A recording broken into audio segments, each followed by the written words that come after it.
प्रदोष के समय पर, उससे पहले लक्ष्मी और दरिद्रता फिर भ्रमण पर निकलती है।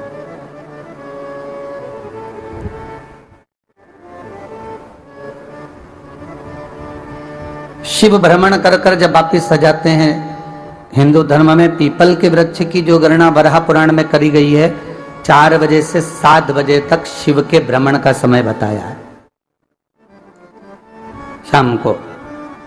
तो 7 बजे से लेकर फिर रात्रि 9 बजे तक लक्ष्मी और दरिद्रता फिर भ्रमण पर जाती है।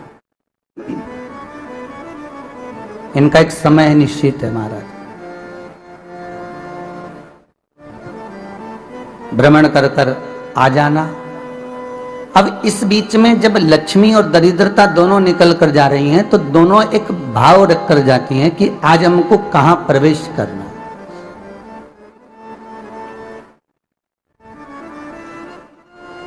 आज हमें किस जगह पर प्रवेश करना है, आज हमें कहां पहुंचना है, आज हमें किस जगह जाना है। और जिस नगर में जिस मार्ग से लक्ष्मी और दरिद्रता निकल कर जाती है, ये दोनों का जब निकलना होता है, इनको स्थान दिया गया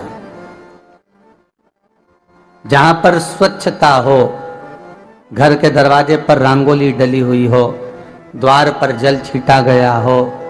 महाराज, उस द्वार पर लक्ष्मी प्रवेश करती है तो दरिद्रता भी जाने लगती है अंदर। जब दरिद्रता अंदर जाने लगती है तो लक्ष्मी उसको रोक देती है। पहले मैं देखकर आती हूं कि तेरे लिए स्थान है कि नहीं है, तू यहां रुक।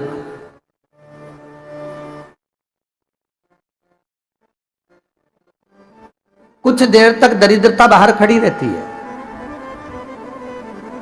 और लक्ष्मी जी की बड़ी बहन जब दरिद्रता बार बार अंदर जाने का प्रयास करती है तो लक्ष्मी जी कहती हैं, जीजी तू इतनी बड़ी होकर तुझे मालूम है तू तेरा सम्मान होना चाहिए, आदर होना चाहिए, और तू अंदर चली जा और कोई तेरा सम्मान ना करे तो कितना बुरा लगेगा, इसलिए तू बाहर खड़ी है। मैं अभी आई।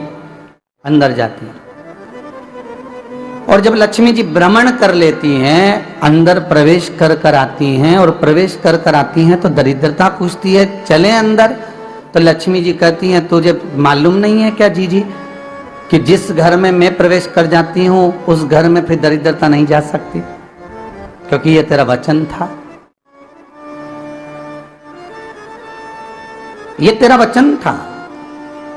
अपन दोनों का जब मंगल विवाह हुआ था, मेरा विवाह जब नारायण के साथ में हुआ और तुम्हारा विवाह जब दुस्साह मुनि के साथ हुआ, दरिद्रता का विवाह दुस्साह मुनि के साथ हुआ। जब अपना दोनों का विवाह हुआ था तो अपन दोनों ने एक वादा करा था कि जिस घर में लक्ष्मी प्रवेश कर जाएगी उस दिन फिर दरिद्रता नहीं जाएगी, और जिस घर में दरिद्रता प्रवेश कर जाएगी उस घर में फिर लक्ष्मी नहीं जाएगी। अब जब मैं अंदर देख कर आ गई हूं तो तू अंदर नहीं जा सकती, अर्थात लक्ष्मी के चरण जिस घर में पड़ गए उस घर में फिर दरिद्रता प्रवेश नहीं कर रही। चलते चलते फिर दरिद्रता ने देखा और लक्ष्मी जी इसको लेकर गई और लक्ष्मी जी ने देखा कि इसके दरवाजे पर जल नहीं छीटा गया, इसके दरवाजे पर ना रंगोली डली है, इसका द्वार साफ नहीं हुआ है, इसके द्वार पर दीप नहीं है, इसके द्वार पर कलश नहीं है, इसके दरवाजे पर ढेर सारा कचरा पड़ा हुआ है, कोई श्वान कोई कुत्ता गंदगी भी कर कर चला गया है, कहीं बिल्ली ने गंदगी कर रखी है, कहीं जीवों ने कुछ गंदा गिरा रखा है। तो फिर लक्ष्मी जी कहती है, जी जी अब मैं होकर आ गई थी ना, अब तू जा, तू होकर आ।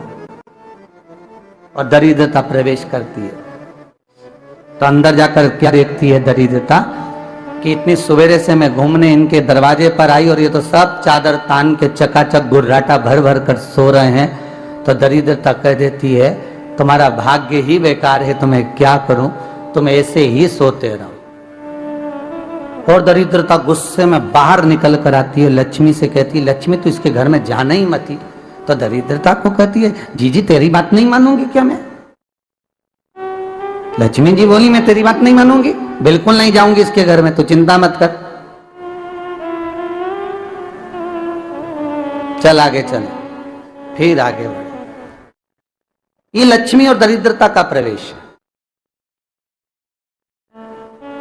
आपके घर का द्वार आपके घर का दरवाजा। फिर निवेदन करूंगा एक बहुत सुंदर बात, हमें महाराष्ट्र से सीखना चाहिए, हमें साउथ से सीखना चाहिए, दक्षिण से।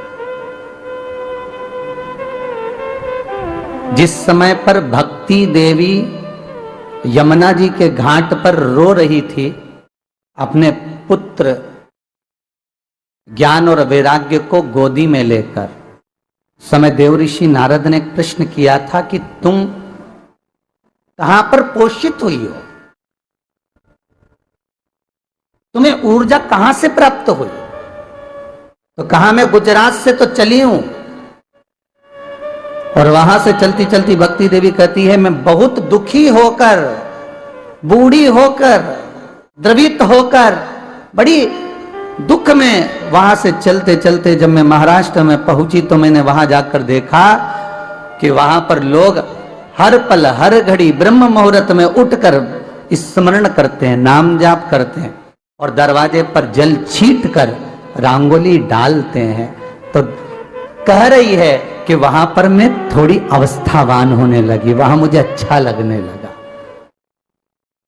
फिर जब मैं और आगे पढ़ी, दक्षिण में जब पहुंची, वहां पर जाकर मैंने देखा कि सुबह से उठकर मंगलाचरण, मंगला स्तोत्र और वेदों की ध्वनि होने लगी। वहां पर मैं और आनंदित हो गई।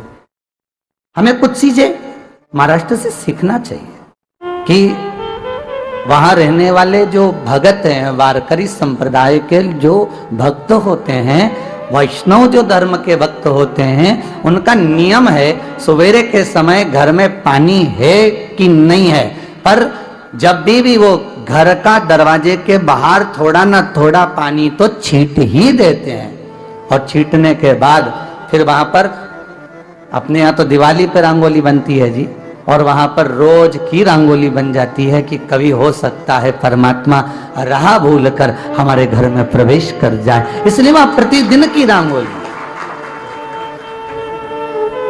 प्रतिदिन।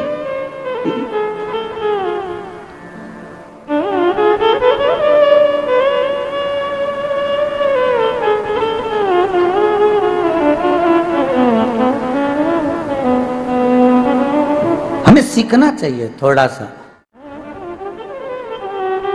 आज के जमाने में तो बहू अपने कमरे की झाड़ू लगा ले, वो ही बहुत बड़ी बात है। हो खड़ी खड़ी बहू ये देखती रहेगी कि नौकरानी सही से झाड़ू लगा रही, वहां से लगा के लाओ, इधर से हेड के ले जाओ, वहां से कचरा सोरो, वहां से पोछा लगाओ। खड़ी रहेगी, उंगली से बताती रहेगी, पर इतना नहीं बनेगा कि सेविका से, नौकरानी से, दासी से कह दे कि तू मम्मी पापा के कमरे की लगा ले, मैं मेरे कमरे की लगा लूंगी, तू जा उधर। थोड़ा दया का भाव अगर होता तो उसके मन में भी आता कि मेरी बड़ी सेठानी तो अपनी जगह पर है, पर छोटी तो सेठानी की भी बड़ी सेठानी है जो मुझ पर करुणा करती रहती है। पर बड़ी तो कहे कि बेटा रहने दे, तू उधर ले जा, भाभी के कमरे में देख ले जा। उसके बच्चों का बड़ा फैलारा रहता ना, तो उधर देख ले जा, तो जरा उधर, मां उधर भेज रही है।